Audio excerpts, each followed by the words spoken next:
Hi guys, this is Taruni Verma from VN Coaching Classes. So guys, अब start करते हैं हमारा chapter number 10, दृश्य कलाओं की बदलती दुनिया। हमारा ये वाला चैप्टर कला और संस्कृति वाला जो पोर्शन है उसके लिए बहुत ज़्यादा इम्पॉर्टेंट है और ये काफ़ी इम्पॉर्टेंट पॉइंट्स भी कवर करेगा। तो आप इस पूरे चैप्टर को बहुत ध्यान से समझिएगा, जिससे कि आप अपने प्री के साथ साथ मेंस भी आराम से निकाल सकें।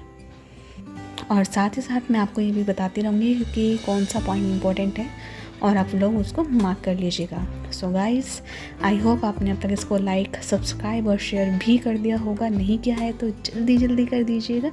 और अब चलते हैं आगे। सबसे पहले तो हमें एक पिक्चर दिखाई देता है और इस वाली पिक्चर में हम देख सकते हैं कि दमयंती खड़ी है और ये वाली पेंटिंग बनाई किसने है? राजा रवि वर्मा ने, जो कि एक बहुत ही ज़्यादा फेमस पेंटर रह चुकी है। इस चैप्टर में हम देखेंगे कि औपनिवेशिक काल मतलब जो ब्रिटिश काल रहा है हमारे इंडिया का, उसमें कैसे कला में डिफरेंट आया, डिफरेंट पर्सपेक्टिव से ये चेंज हुआ, क्या उसमें नया जुड़ा।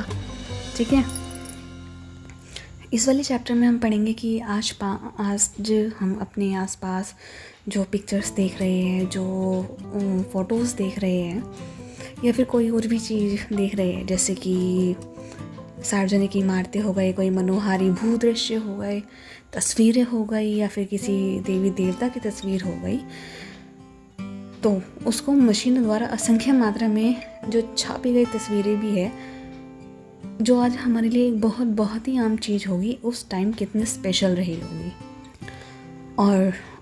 और इस चैप्टर में हम देखेंगे कि पेंटिंग और छापे मतलब पेंटिंग और प्रिंटिंग से रिलेटेड टेक्निक्स और इसमें आए चेंजेस से क्या फ़र्क पड़ा कला पर। साम्राज्यवादी युग की कलाओं के नए रूप। जब किसी भी जगह पर नए लोग जाते हैं तो वो अपनी नई संस्कृति, नई भाषा और नई कलाएं भी लेकर जाते हैं। ऐसे ही हमारे इंडिया के साथ भी हुआ।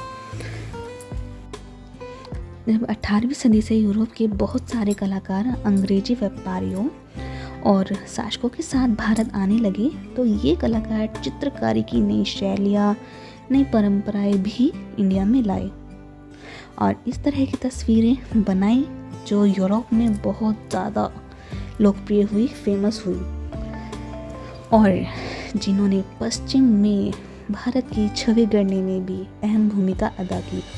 पश्चिम में भारत की छवि गढ़ने की भूमिका अदा करने का मतलब है इन पेंटिंग्स के जरिए वहाँ के लोगों को ये अंदाज़ा होने लगा कि हमारे इंडिया का लाइफस्टाइल कैसा रहा है। यूरोपीय कलाकार अपने साथ यथार्थवाद का विचार, इम्पोर्टेंट, यथार्थवाद इन द सेंस कि जो रियलिटी है वो दिखनी चाहिए। अगर आपने कोई पिक्चर बनाई है तो वो पिक्चर इस हिसाब से होनी चाहिए कि सामने जो इंसान खड़ा है उस पिक्चर को देख रहा है, उसको लगे कि ये रियलिटी है। तो इस तरह से यूरोपीय कलाकार तैल चित्रों की तकनीक भी अपने साथ लाए। हाँ, इससे पहले तक कि भारतीय कलाकार इस तकनीक से बहुत परिचित नहीं थे, बट तैल चित्रों से यहाँ के कलाकारों को असली तस्वीरें बनाने में बहुत मदद मिली। ये तो हो गया ना सोने पे सुहागा। आप सबको मालूम तो है कि इंडिया वाले कितने टैलेंटेड है, बट अगर सही डायरेक्शन में मिल जाए तो सोने पे सुहागा हो जाता है। सो वो ही हमारे इंडियन पेंटर्स के साथ हुआ। अच्छी पेंटिंग तो हमारे इंडियन पेंटर्स करते ही थे, बट एक नई टेक्निक हाथ पड़ गई जिससे अच्छी तस्वीरें बनाने में बहुत हेल्प मिली। सब इंसान अलग अलग टाइप के होते हैं, अलग अलग विचार और अलग अलग चीज़ों को और विचारों को मानने वाले होते हैं। ऐसी पेंटर्स जो यूरोप से इंडिया आए थे काफ़ी अलग अलग चीज़ों से प्रभावित थे, बट उन्होंने जिस भी विषय पर तस्वीरें बनाई उससे ये शो करने की कोशिश करते थे कि जो ब्रिटेन की संस्कृति है और वहाँ के जो लोग हैं वो श्रेष्ठ हैं। ठीक है, अब देखिए कैसे। मनोहारी दृश्यों की चाह, मतलब कहते हैं ना कि ये कितना प्यारा व्यू है, कुछ अलग सा कितना प्यारा सीन है, उस हिसाब से इस तरह की चित्रशैली में भारत को एक ऐसे अनूठे भूप्रदेश के रूप में चित्रित किया गया था जिसकी ब्रिटिश कलाकार सैलानियों को, मतलब टूरिस्ट को पड़ताल करनी थी। भूदृश्य उबड़ खाबड़, जंगली और मानवीय हाथों से अनछुआ दिखता था। नेम थॉमस डैनियल और उनके भतीजे विलियम डैनियल सबसे फेमस पेंटर रहे हैं। 1785 में वो लोग भारत आए और कैलकाटा से उत्तरी और दक्षिणी भारत की यात्रा करते हुए 7 साल तक यहाँ रहे। इसमें क्या हुआ कि उन्होंने ब्रिटेन ने भारत में जो नए प्रदेश जीते थे उनकी बहुत ही इंटरेस्टिंग तस्वीरें बनाई और कैनवास पर बने उनके विशाल तैल चित्रों को ब्रिटेन में चुनिंदा लोगों के बीच प्रदर्शित किया गया। और लोग खरीदते भी बड़े चाव से थे क्योंकि वो जानना चाहते थे कि दूसरे देश में ब्रिटिश साम्राज्य की क्या स्थिति है और जो भारत सोने की चिड़िया कहलाता है, ऐसा वहाँ पे क्या स्पेशल है। और अब देखिए पिक्चर नंबर 2, डैनियल बंधुओं द्वारा बनाए गए नयनाभिराम चित्रों का एक बढ़िया उदाहरण है।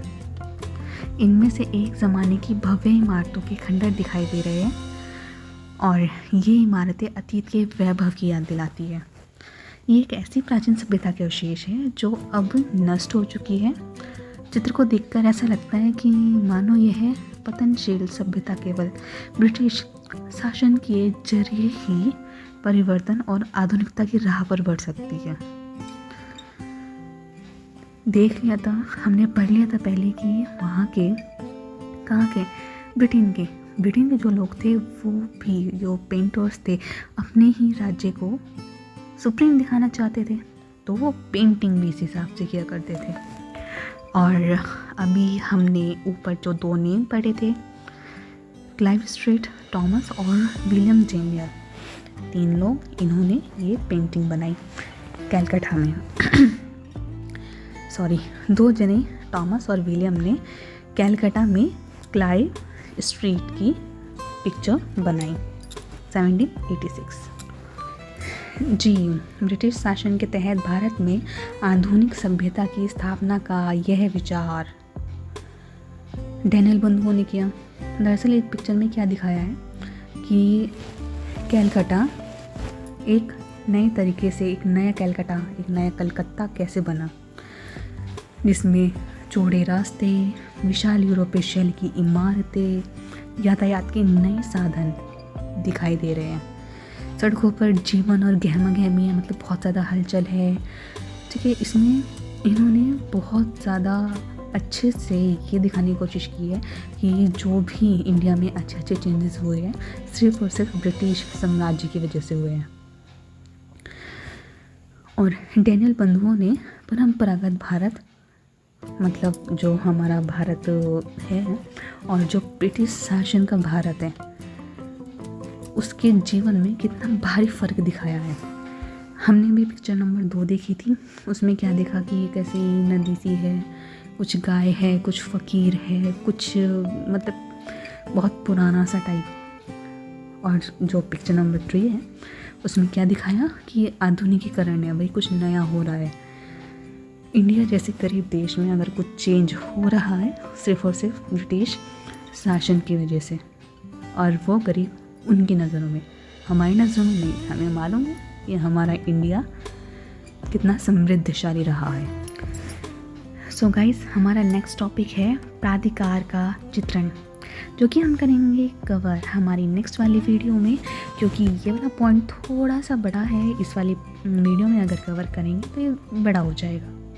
ठीक है, सो मिलते हैं नेक्स्ट वीडियो में। Till then, good bye, take care.